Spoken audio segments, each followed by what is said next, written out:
This is LP Giobbi. Listen up, children. You are listening to Femme House Radio. I said listen up, children. On Diplo's Revolution, Sirius XM. A wonderful night is made as much by the dancers as the music. Guided as much by the spirit of joy in the room as by the hand which reaches for the next record. Each of us has a role in tonight's experience. We all play in the band. This is LP Giobbi, and I founded Femme House, a 501c3 foundation and educational platform that teaches the technical areas of music making for women, non-binary, trans, and other marginalized gender identities. Every week, I will be interviewing and spotlighting women in music while bringing you the best dance tunes from around the world. Our next guest on Femme House Radio is J.Worra. She was hailed as DJ Mag's 2019 Breakthrough Music Producer of the Year and has played everything from Lightning in a Bottle to Hard to EDC to Coachella and everything in between. She comes from the very important city of Chicago and taught herself how to produce music, eventually releasing on Insomniacs in Rotation, Dirty Bird, Sweat It Out, Mousetrap, and Ferris Wheel, to name just a few. And as if that wasn't enough, she has done remixes for the likes of Deadmau5 and Cascade. Jamie, it is an honor to have you. Hey, it's an honor to be here. It's an honor to be here, man. Awesome. You make me feel so important with that list of stuff. You are. I've been a fan of yours for a while, so this is awesome to have you on the show. So where are you? Where in the world are you? And how has this pandemic been, like, mentally and physically and all that? Yeah, so I'm in LA. And I guess in LA, it's like everything's kind of just been shut down since like a year ago, you know? In terms of like normal life, obviously everything changed. For me, I still have like another income, which I'm very thankful for. I have like a day job that I've been working. No way. I'm sorry, hold on. You do a lot as an artist? You're telling me you have a day job? I've been with this company like full time? I work remote, so that helps. But I've had this job for a decade, almost 11 years. And I don't... Wait, okay, so you make music, like, after work? It's so hard. Like, I think until the pandemic hit, like, silver lining in the whole pandemic for me was that I actually got to sit down and be, like, present and be at home and, like, think things through before I just do them, you know? Before I was just, like, making music, like, hurrying up to get something done so I can release it. And, like, the pandemic allowed me to... obviously I wasn't traveling, so I slowed down and I was able to like dig back into music and figure out what I love about music again. And it's totally like all of this happens and all of this is possible too because my team is so awesome. Like my I've had a production mentor for... Do you know who John Pagnato is?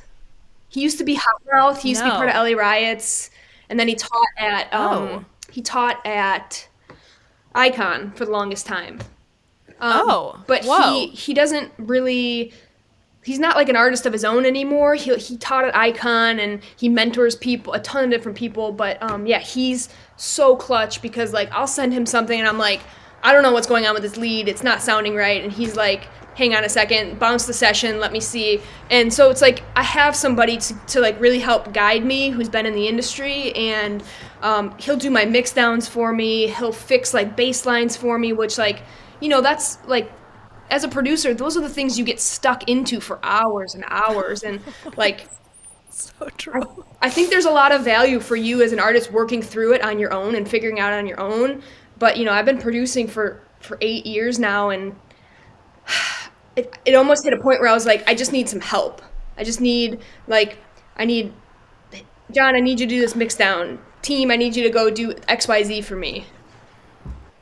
Okay, I am so glad you are bringing this up because I actually just had a long chat with a mentor of mine on the industry side of things, and she's worked with massive DJ dude duos forever. And she said to me, my concern is that women who are becoming producers and entering this space feel that they're going to be judged twice as hard, and so they need to do everything themselves. They need to do all the mixing themselves. They need to do everything from the, opening up the session to producing everything to mixing everything to mastering everything, or else people aren't going to take them seriously or whatever. And because of that, she's like, there isn't a single dude, male producer that I've worked with that does it on his own. Yeah. Not a single one. Nobody at the top is doing that. And so it's almost like if I could instill anything into, because she's a big proponent in like getting more women involved in electronic spaces. She's like, if I can instill anything, it's like working with the people who are the best because you are really good is a good thing. It will serve the music the best. If you can find people that you trust and that can like, you know, help you through problems or take it to the next level, like that's what everybody is doing, period. Whether you're in a band or a producer and I am a huge proponent of that. I at first I was spending weeks trying to teach myself how to mix so I can mix all my own tracks. That's not what I'm good at. I'm horrible at that. I don't have the ear for that. It's a waste of my time. And like learning to like, what are you good at, and do that. And on top of it, you've listened to a track for hours and hours and days on end. You shouldn't be mixing down that same track. Like if you tell a mixing engineer, hey, I want the bass to be warmer, I want it to sit like this, I want the vocal to sit like this, they can do it for you.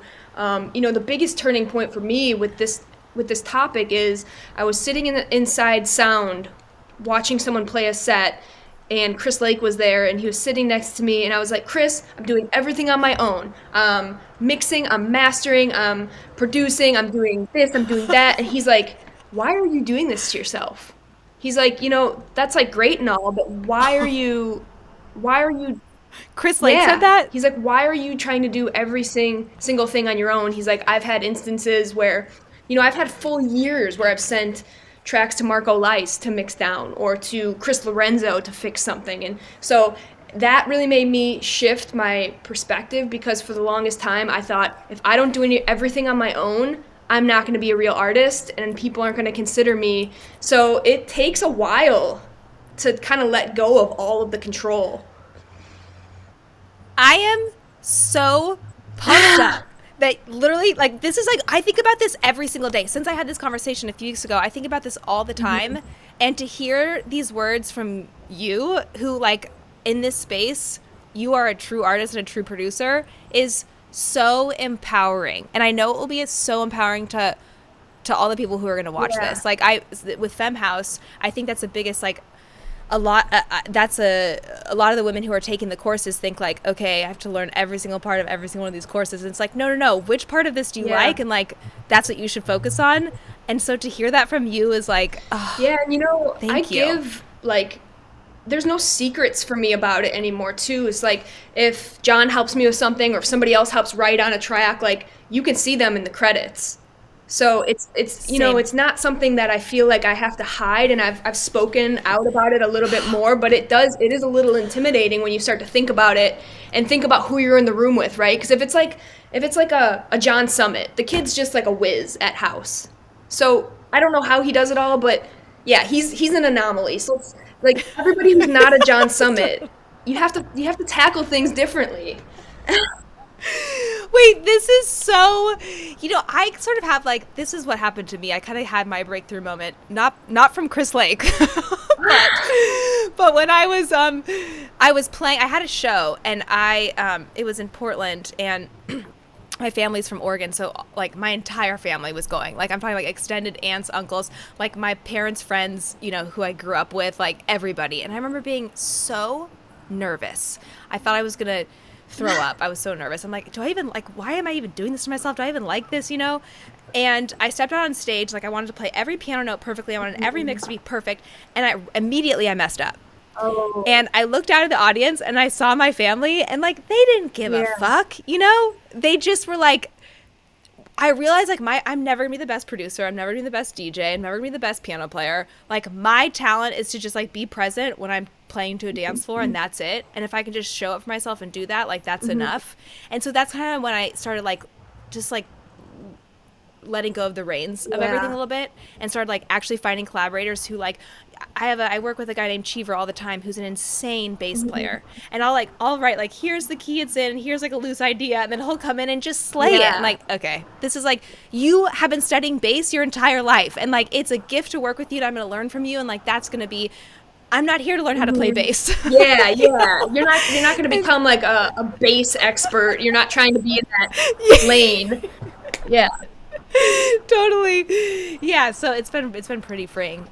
Yeah. And so during the pandemic, I can't believe you have a full-time job. That is unbelievable. I'm even triple as impressed with you. Like, damn. Oh, also, I just thought of this. I was just talking to my friend Xander, who runs my streams and stuff. His last show, which was like my second last show, was your show at, where is that in LA? Was that Sound? Yeah.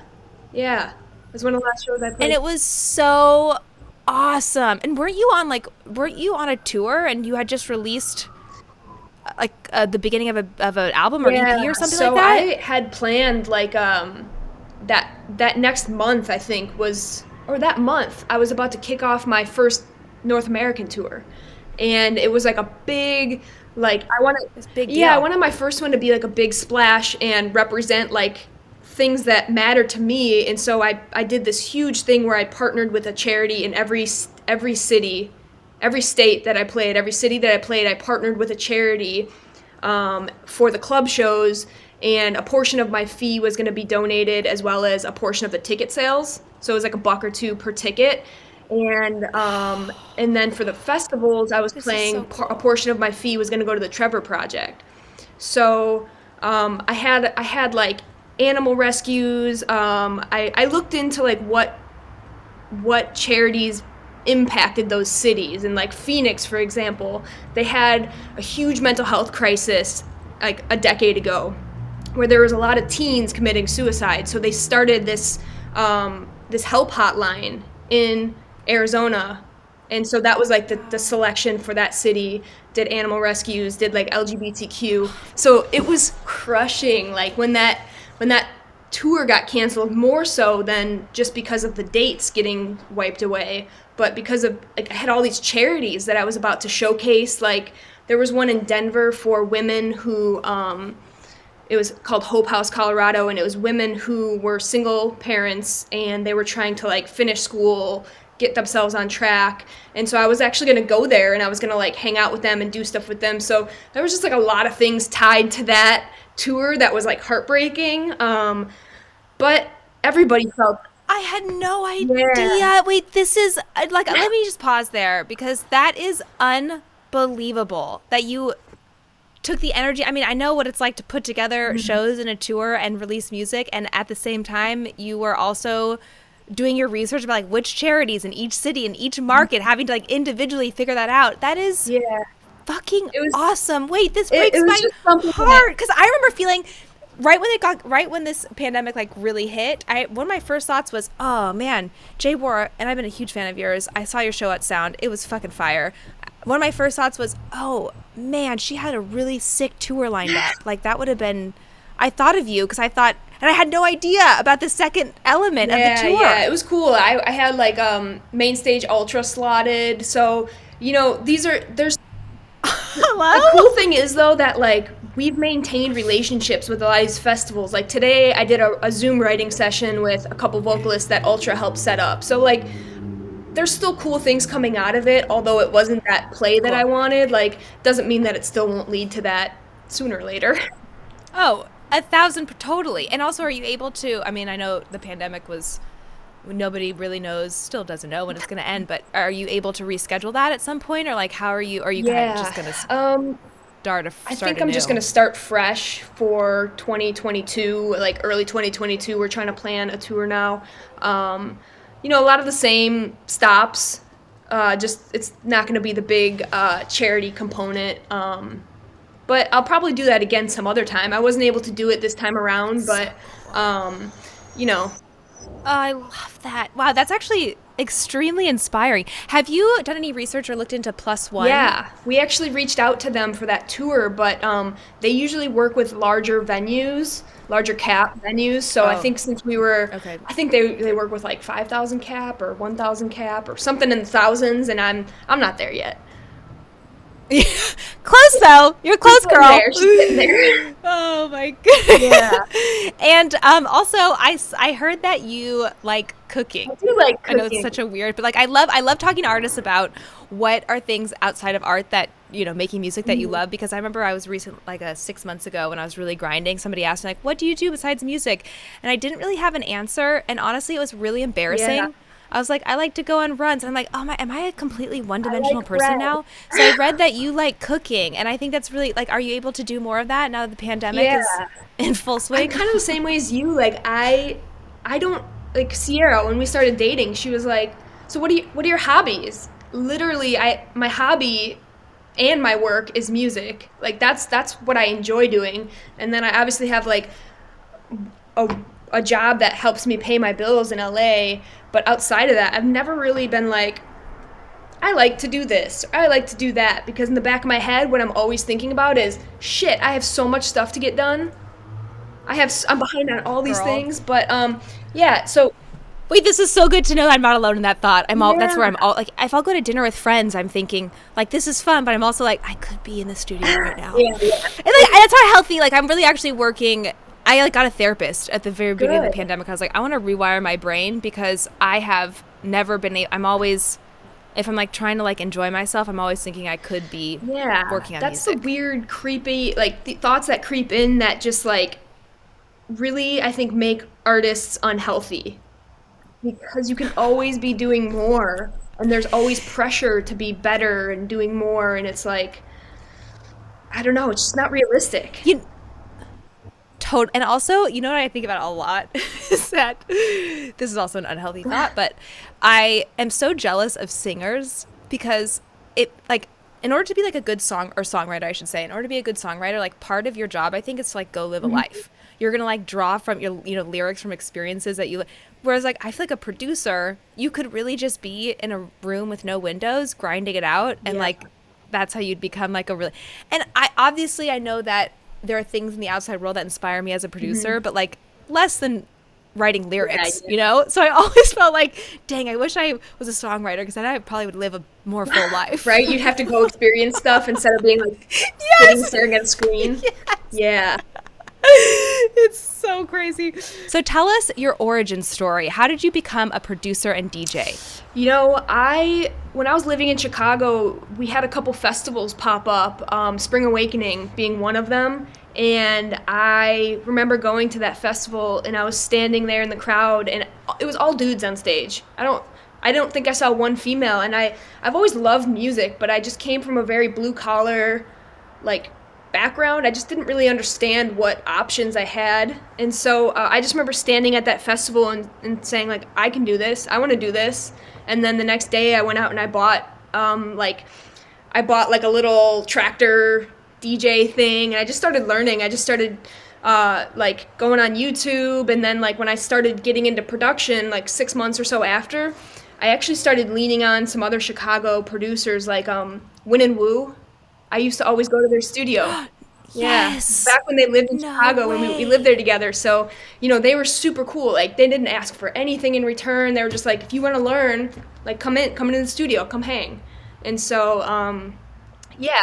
No way. So do you think, being from the city of Chicago, like what kind of influence did that have on you? I mean, where house music is from. Do you think that had a huge part in your development? Yeah, I mean, I think I didn't realize how spoiled I was until I kind of left Chicago, because on any given night you could go see Black Madonna, you could see Gene Ferris, you could see Green Velvet, there was really cool things that they would do, like tributes to Frankie Knuckles, and like when he passed away, that was like a big deal, and there was a lot of tribute parties and stuff. So it just really, I think, helped me like understand the roots of house music and just appreciate it a lot more. So rad. So you taught yourself how to produce. You're self-taught, right? I mean, with a lot of other help from other people, yes. But, self-taught in the sense that I never went to production school. I'm not a classically trained pianist. Like, I wish I was. Yeah, so it's interesting because it's taken me a really long time to wrap my head around music theory. And I still am not there, but I like every once in a while. Honestly, I would say most producers don't really focus on the music theory, or even, in fact, I do have a background in that, and sometimes I actually think it harms me because I spend more time theorizing it than using my ears. So my guess is you're probably better at using your ears than I am. I like that. I'm going to stick with that. that bonus of not being really deep in music theory.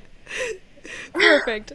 So you are a very, very good producer. I absolutely love your productions. What is your favorite thing you have produced, whether that be a remix or an original or something that has not come out yet? So I actually have this next batch of releases is probably my favorite music I've ever made because, like I said, I had time over quarantine to like stop and pause and listen to music and, sift through what I loved. So I have this approach with music where I love going to old school music and I love breathing new life into it. And so, it's like a new school, old school kind of vibe. And so this next round of music is very, it's different from my other stuff in the sense that it's not just a four on the floor tech house track. It's just, there's a lot of really cool grooves, a lot of really cool piano melodies, and Ooh, you had me at piano melodies. Kind of takes it back to some of my like roots and inspirations. So I actually have a track coming out. I have 3 releases this summer on Sweat It Out, and one of them is called Some People Fall, and I think that's my favorite. So I'm excited for that to get released. That comes out in May. So I think that might be my favorite. we can't wait for that. Oh, it's so exciting. Very exciting. Okay, I think I might know the answer to this based on my guess, but when you open a session to start, what do you start with? Is it the drums? Is it the bass? Is it a melody idea? Yeah, okay, so I'm really big on workflow, and like my mentors taught me like the quickest way to get an idea down, do that. And so like every time I make music, I always save the drums, I always save the kick, I always save all of those things I spent so much time perfecting and making sound right. And so like I'll throw a kick in that I already know is tuned and processed. And then a lot of times I'll start with like a little vocal chop to help me come up with a melody. Since I'm not that great with theory, it oftentimes helps me to throw in a vocal and hear the vocal melodies and then write over that and then ditch it. Cool. I've never heard that's an awesome way to process and go about this. To try and get ideas. Sometimes I'll even throw like a drum loop in there with my kick, and I'll look at where the groove is, and I'll just try to like take pieces of that groove I like and then delete that clip, and then I'll just keep building on it. So it's almost like not making it harder on yourself than it already is. Production's hard and it's time consuming. Don't make it harder on yourself. I love that. This is so inspiring. Okay, and lastly, our last question for you is, what advice would you give your younger self? Oh, man. This is kind of a tricky one, but I think about this a lot. I think it's really important for people who are looking up to you, including myself, what can they tell themselves as they go through this journey if they're interested in going through this journey? Yeah, I think it's just take your time. Take your time, find your sound. There's a lot of, I think, people who want to get big. They want to be big tomorrow. Everybody does. It'd be easier, right? We'd all be perfectly fine if we could be huge tomorrow. But it's like, I think the process is really important, and it helps you find your sound, and it helps you evolve as an artist. Like, I just think about how many times I heard no from labels that I really wanted to be on. Like Dirty Bird, I probably heard no from Barclay like thousands of times, and it was really discouraging, but it pushed me in a direction to like fine tune my sound and what it actually is. Because when you start producing, you're kind of like, damn, I love Chris Lake, I want to be like Chris Lake. Damn, I love MK, I want to be like MK. But you have to like find the pieces of those artists that are like reflective of you and then make them your own. So just take your time and like enjoy the process for what it's worth.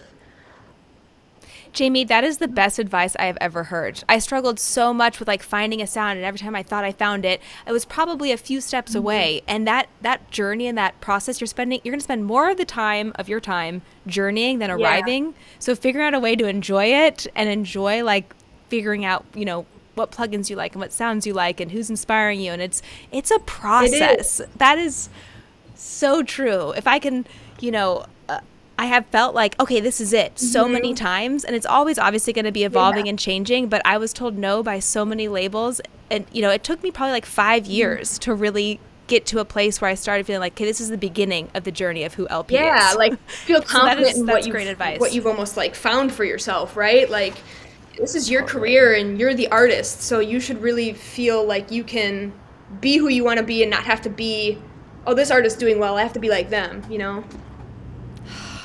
I love that. Thank you for that advice. That is wonderful for all the listeners. Thank you, thank you. And thank you for being a guest on Femme House. I'm truly a huge fan. It is an honor to have you. Yes, you know I'm a big fan of yours too. You know that's the case. Thank you. One of these days we're going to get that LP J.Worra collab and the world's just going to stop spinning. This is LP Giobbi. Listen up, children. You are listening to Femme House Radio. I said listen up, children. On Diplo's Revolution, Sirius XM. A wonderful night is made as much by the dancers as the music. Guided as much by the spirit of joy in the room as by the hand which reaches for the next record. Each of us has a role in tonight's experience. We all play in the band. This is LP Giobbi, and I founded Femme House, a 501c3 foundation and educational platform that teaches the technical areas of music making for women, non-binary, trans, and other marginalized gender identities. Every week, I will be interviewing and spotlighting women in music while bringing you the best dance tunes from around the world.